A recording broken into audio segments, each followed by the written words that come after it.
Tío Nuji, hola a todos. ¿Eres mi padre? Las palabras de Yui cayeron como un rayo directo al corazón de Triung.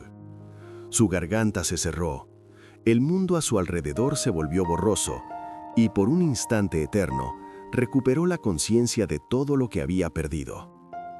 En esa pregunta inocente se escondían años de ausencia, de silencios forzados y de un amor que nunca desapareció.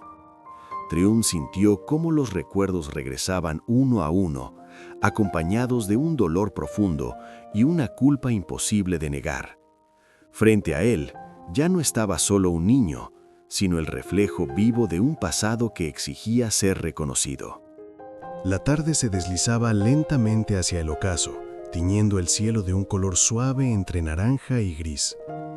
En el patio del pequeño centro comunitario, los niños corrían detrás de una pelota gastada, riendo sin preocuparse por nada más que el juego. Era una escena común, tan cotidiana como tantas otras, pero para Trunk aquel lugar tenía un peso extraño, como si escondiera algo que él aún no lograba comprender. Trunk observaba desde la distancia. Desde el accidente, su vida se había convertido en una sucesión de días normales, casi demasiado normales. Trabajaba, comía, dormía. Todo parecía en orden, y sin embargo, en su interior persistía una sensación de vacío, como una habitación cerrada cuya llave había perdido. No recordaba claramente su pasado, solo fragmentos dispersos, emociones sin rostro. Tieu-nu estaba allí también, sentada en un banco de madera, vigilando a Yui mientras jugaba. Su mirada seguía cada movimiento del niño con una mezcla de ternura y cautela. Había aprendido a vivir así, sosteniendo el equilibrio entre lo que sabía y lo que Trunk aún no podía recordar. Para ella, ese día no era uno cualquiera. Sentía en el pecho una inquietud que no lograba calmar. Dewey, sudoroso y algo cansado, se detuvo de pronto. Sus ojos se posaron en Trunk con una curiosidad inocente. No era la primera vez que lo miraba, pero esa tarde había algo distinto en su expresión. Caminó despacio hacia él, como si cada paso requiriera valentía. Trunk notó la presencia del niño y se agachó un poco, sonriendo por pura cortesía. El silencio entre ellos duró apenas unos segundos, pero pareció alargarse. El bullicio de los otros niños se volvió lejano. Dewey apretó las manos, respiró hondo y con una voz pequeña pero firme formuló la pregunta que había estado guardando en su corazón. ¿Eres mi papá? Las palabras cayeron como un golpe suave pero certero. Trunk sintió que el aire se le atascaba en la garganta. Su sonrisa se desvaneció lentamente y sus ojos se humedecieron sin previo aviso. No entendía por qué aquella pregunta, tan simple, lo atravesaba de esa manera. Su pecho se apretó y una emoción intensa comenzó a emerger desde un lugar profundo y olvidado. A unos metros, Tieu-nu contuvo la respiración. Sabía que ese instante podía cambiarlo todo. En medio de una tarde común, una pregunta nacida de la inocencia había tocado una verdad dormida, y aunque nadie lo sabía aún, ese era solo el comienzo de algo que ya no podría ignorarse. El mundo pareció detenerse después de la pregunta de Dewey. Truong no respondió de inmediato. Sentía la garganta cerrada, como si las palabras hubieran quedado atrapadas entre el miedo y una emoción demasiado grande para comprenderla. El murmullo del patio volvió poco a poco, pero para él todo sonaba lejano, distorsionado, como si estuviera bajo el agua. Dewey lo miraba con atención, sin ansiedad, sin exigencias. En sus ojos había una esperanza tímida, esa que solo los niños se atreven a mostrar. Truong bajó la mirada un instante, intentando recuperar el control. Las lágrimas que había contenido empezaron a resbalar lentamente por su rostro. No lloraba de tristeza, lloraba porque algo profundo se había activado dentro de él, algo que no podía ignorar. En su mente surgieron imágenes fragmentadas, unas manos pequeñas aferrándose a las suyas, una risa infantil, una promesa susurrada en una noche tranquila. No eran recuerdos completos, pero eran suficientes para estremecerlo. Comprendió que aquel niño no era un extraño. Aunque su memoria estuviera dañada, su cuerpo, su corazón reconocían ese vínculo sin necesidad de pruebas. Teo Nu observaba la escena con el corazón acelerado. Cada lágrima de Truong era una mezcla de alivio y temor para ella. Había esperado ese momento durante mucho tiempo, pero también sabía que la verdad podía doler. Permaneció en silencio, respetando la fragilidad de aquel instante. Truong respiró hondo y levantó de nuevo la mirada hacia Dewey. No sabía qué responder. Las palabras sí y no pesaban demasiado. En lugar de eso, extendió la mano con torpeza y la apoyó suavemente sobre el hombro del niño. Ese gesto sencillo fue más honesto que cualquier frase. Dewey no se apartó, al contrario, se acercó un poco más. El patio seguía lleno de vida, como cualquier tarde. Los adultos conversaban, los niños reían, la vida continuaba su curso habitual. Pero para ellos tres, el tiempo había cambiado de ritmo. Truong entendió entonces que no podía seguir viviendo como si nada hubiera pasado. La pregunta de Dewey no solo había despertado recuerdos, había despertado responsabilidad. Aunque aún no tuviera todas las respuestas, sabía que algo había vuelto a su lugar. Y en medio de la confusión, una certeza se abría paso.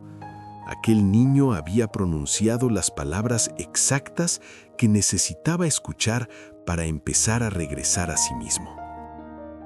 Después de aquel instante suspendido en el patio, la vida siguió avanzando, pero ya no de la misma manera. Truong caminaba por las calles conocidas del barrio con una sensación nueva, como si el suelo bajo sus pies hubiera cambiado de textura. Todo era igual y al mismo tiempo profundamente distinto. La pregunta de Yui seguía resonando en su mente, no como un eco molesto, sino como una llamada persistente. Esa noche, Truong casi no durmió. Cerraba los ojos y veía el rostro del niño mirándolo con valentía y esperanza.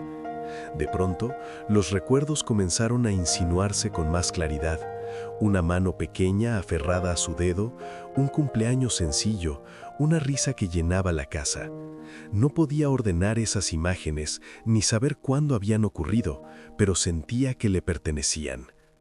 El vacío que había cargado durante tanto tiempo empezaba a llenarse con emociones intensas y contradictorias. Al día siguiente, Truong buscó a Teo Nu. La encontró en casa, doblando ropa con la misma calma de siempre. Al verlo entrar, ella percibió de inmediato el cambio en su expresión. Había cansancio en su rostro, pero también una determinación que antes no estaba. Truong habló despacio, confesando que no podía dejar de pensar en Yui, que sentía una conexión imposible de explicar. No pidió confirmaciones directas, solo necesitaba entender. Piel Nu lo escuchó con atención. Su corazón latía con fuerza, pero eligió la sinceridad serena. Le habló del pasado sin dramatismo, de las decisiones difíciles, de los silencios necesarios. No intentó forzar recuerdos, solo compartió la verdad tal como había sido. Truong escuchaba con los ojos humedecidos, aceptando cada palabra como una pieza que encajaba en su interior. Mientras tanto, Yui continuaba con su rutina infantil, la escuela, los juegos, las preguntas curiosas, pero ahora observaba a Truong con una cercanía nueva. No exigía respuestas. Parecía comprender que los adultos también necesitan tiempo. En gestos simples, una sonrisa, un saludo tímido, se iba construyendo un vínculo que no dependía de la memoria. Truong comprendió entonces que recordar no era solo recuperar el pasado, sino asumir lo que ese pasado significaba. La pregunta de Yui había despertado algo más que recuerdos. Había despertado al padre que llevaba dentro. Aunque el camino por delante fuera incierto, sabía que ya no podía darse la espalda a esa verdad que había empezado a abrirse paso. El encuentro final no fue grandioso ni planeado. Ocurrió en medio de una mañana común, de esas que parecen iguales a todas. El sol entraba tímidamente por la ventana y el sonido del barrio despertando marcaba el ritmo de la vida diaria. Triong llegó a la casa con pasos inseguros, pero con una decisión que ya no podía aplazar. Dewey estaba sentado en el suelo armando un rompecabezas. Al verlo, levantó la cabeza y sonrió con naturalidad, como si supiera que algo importante estaba a punto de suceder. Triong se arrodilló frente a él. Por un momento no encontró palabras. En su pecho el miedo y la emoción luchaban en silencio. No recordaba cada instante del pasado, pero había aprendido que no necesitaba hacerlo para asumir lo que sentía. «No recuerdo todo», dijo finalmente con la voz baja, «pero sé que quiero estar contigo». No fue una respuesta directa a la pregunta de aquel día, pero fue suficiente. Dewey dejó el rompecabezas a un lado y, sin dudar, lo abrazó. Ese gesto sencillo rompió la última barrera que quedaba. Triung cerró los ojos y dejó que las lágrimas fluyeran libremente. En ese abrazo, los recuerdos fragmentados encontraron un sentido nuevo. Tieunuyi observaba desde la puerta. No interrumpió. Sus ojos se llenaron de lágrimas, pero su expresión era serena. Había esperado este momento sin exigirlo, confiando en que la verdad encontraría su camino. Y ahora, en medio de una escena cotidiana, veía cómo su familia empezaba a recomponerse. Los días siguientes no fueron perfectos. Hubo dudas, silencios incómodos, preguntas sin respuesta. Pero también hubo desayunos compartidos, risas tímidas y una presencia constante que antes faltaba. Trung aprendía a ser padre desde el presente, no desde el recuerdo. Al final, comprendieron que la vida no siempre devuelve lo que se pierde de la forma esperada. A veces lo hace de manera más simple y profunda. Una pregunta inocente había sido suficiente para devolver a Trung a sí mismo. Y en ese regreso no encontró solo memoria, sino propósito. Así, entre gestos pequeños y días comunes, nació una nueva certeza. No hacía falta recordar cada paso del pasado para caminar juntos hacia el futuro.